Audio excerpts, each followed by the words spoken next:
Charles Lamson's webcam video on YouTube. Also, I guess a really easy way to find it is just Google Charles Lamson. My last name. People always misspell my last name. I don't know why. It's like the easiest name on the planet. I've always thought L-A-M as in Mary, S-O-N as in Nancy. I don't know why everybody wants to misspell it. They want to put a P in there or a B in there. But anyway, yeah, just Google my name and see all my clips in there and my radio show and all that stuff. That's right. I'm an internet superstar now, ladies and gentlemen, because I am backed by my Zionist overlords. Shout out to Israel. Shalom, my Zionist brothers. Shalom and shine on.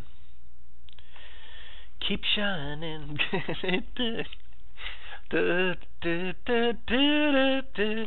I'm about to break into Dionne Warwick singing. Okay, but anyway. Alright, Propaganda, Chapter 4.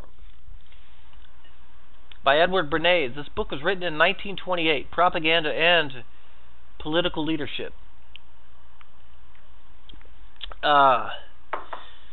The great problem in my... Wait, shoot, I just want to make sure that clip is up and running. Sorry. Okay, cool. Alright. Edward Bernays' Propaganda, 1928, Chapter 4, Propaganda and Political Leadership. The great political problem in our modern democracy is how to induce our leaders. Oh, yeah, once again, ladies and gentlemen, I just want to say, if you want to call into the show... yeah, I think I already went over that. Okay, I'm sorry. The great political problem in our modern democracy is how to induce our leaders to lead. The dogma that the voice of the people is the voice of God tends to make elected persons the willless servants of their constituents.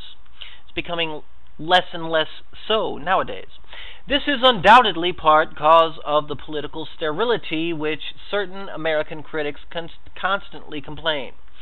No serious sociologist any longer believes that the voice of the people expresses any divine or specially wise and lofty idea.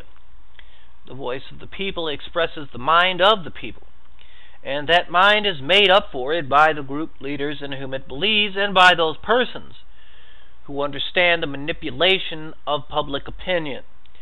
It is composed of inherited prejudices and symbols and cliches and verbal formulas supplied to them by the leaders.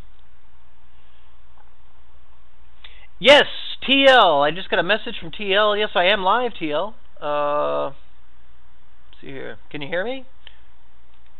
No, don't know if you can. I got a Skype message from TL. I don't know if you can hear me or not, but TL, if you're listening, yes, I am live. I'm doing the show right now, buddy, and if you want, man, we can drag in the latter part of the show, or love to hear from you. I know you're pretty knowledgeable about all this kind of stuff, so what do you say, dude? I guess maybe he's not listening, but alright, I'm just going to type a little message here. Can I drag you in the second hour? Oh, shit. No, that's the BTR host.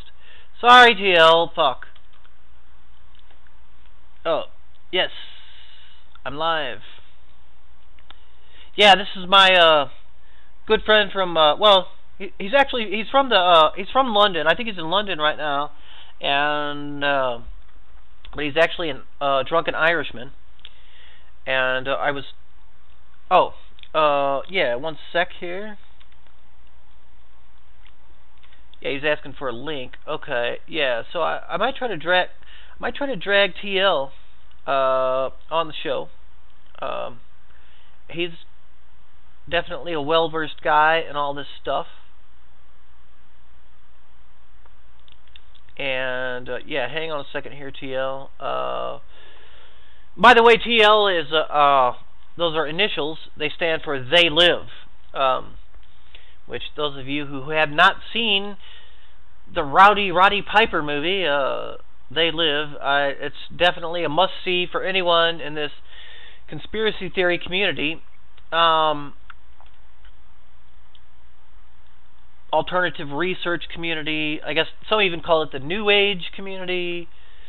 I don't know. Do I want to be associated with New Agers? Hey, why not? Man, anybody who sticks their neck out, I have respect for. You know, it's like puts their name out there and they're doing their research and they're trying to do a show.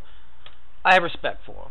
So, you know, it's like it's these people who choose to remain anonymous and want to stab you in the back that they're just a bunch of coward motherfuckers, and they deserve exactly what's coming to them, motherfuckers. But anyway, all right, TL. Yeah, the link is coming, buddy.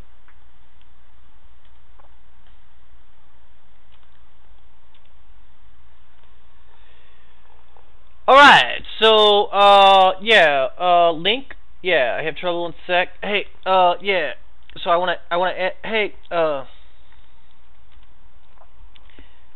want to ask him if I can drag him in the second hour.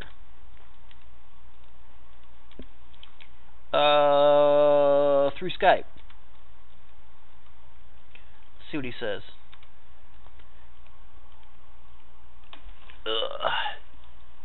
He might go for it, might not. Let's see. Because yeah, we're talking about Edward Bernays and propaganda.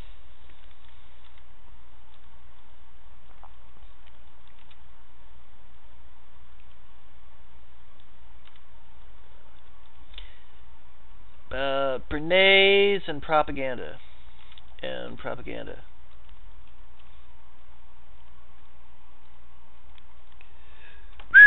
He asks, he says, LOL, what's the topic? We're talking about Bernays and propaganda.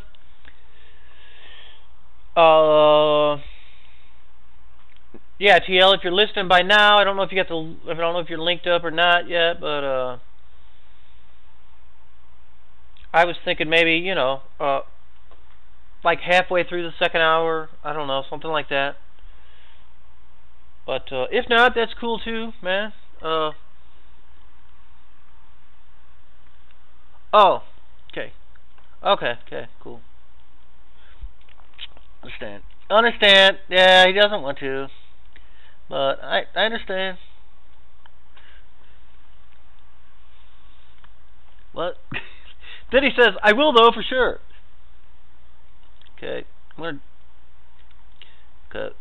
gonna drag in. I'm gonna tell him I'm gonna drag you in, and you can leave anytime you want. Drag you in. You can leave anytime you want. Leave anytime you want. Time you want. Second hour.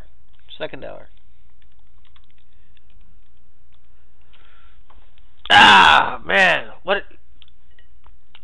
I would have made a great pushy Jew. And now I know why everyone thinks I'm a Jew, because I'm such a pushy bastard.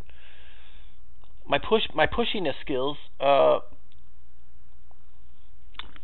just awesome. But oh, he's writing. He's sending me another message. Let's see. Oh, okay. All right. Never mind, ladies and gentlemen. Yeah, you know, don't want to bother my friends too much, but awesome.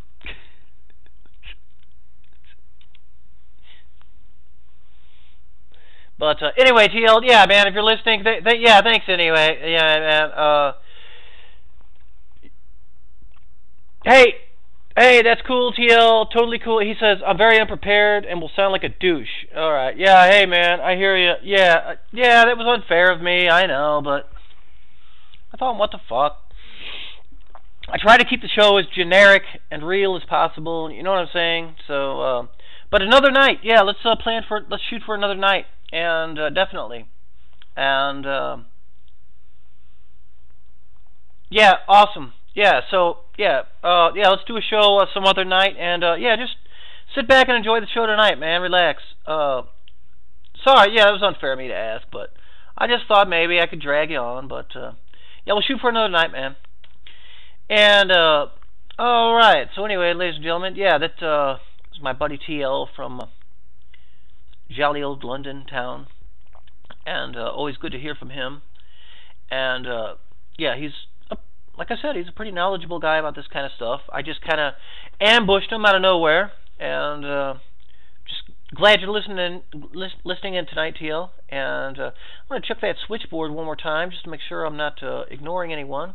All right, no one's there. The caller lines are wide open, as they say in the industry. 917-932-8806. That is 917-932-8806.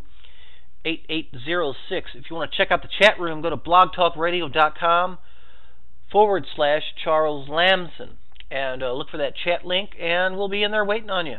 So, let's see. All right, so Edward Bernays, propaganda. Okay, chapter 6, propaganda and political leadership. The great political problem in our modern democracy is how to induce our leaders to lead. The dogma that the voice of the people is... Okay, yeah, I already... let's see. No serious sociologist. Okay, yeah, I'm just going to start over again. The great political problem in our modern democracy is how to induce our leaders to lead. The dogma that the voice of the people is the voice of God tends to make elected persons the willless servants of their constituents.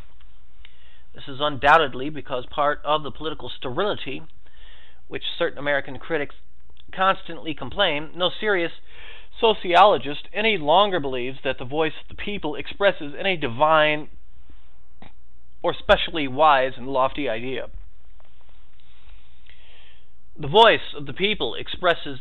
I mean, I still believe in the voice of the people. Am I fucking insane? I don't know, but once again, this is from 1928, so... The voice of the people expresses the mind of the people, and that mind is made... And this is where he starts going into what stupid idiots we all are.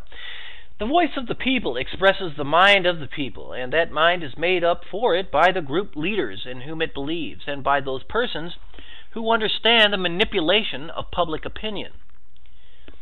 It is composed of inherited prejudices and symbols and cliches and verbal formulas supplied to them by the leaders.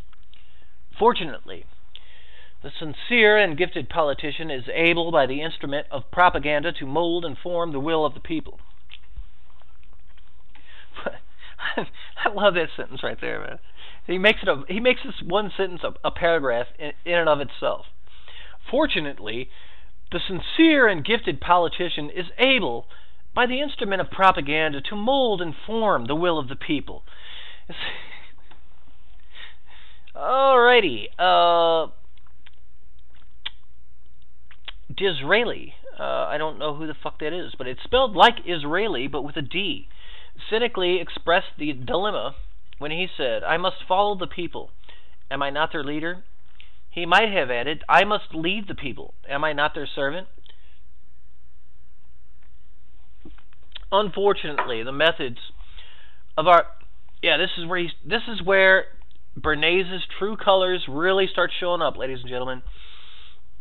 And yeah, oddly enough, it's in his chapter on propaganda and political leadership. Unfortunately, the methods of our contemporary politicians in dealing with the public are as archaic and ineffective as the advertising methods of business in 1900 would be today. While politics was the first important department of American life to use the propaganda on a large scale, it has been the slowest in modifying its... Oh, shoot. Fortunately... Okay. Large scale. While politics was the first important department of American life to use propaganda on a large scale, it has been the slowest in modifying its propaganda methods to meet the changed conditions of the public mind. American business first learned from politics the methods of appealing to the broad public.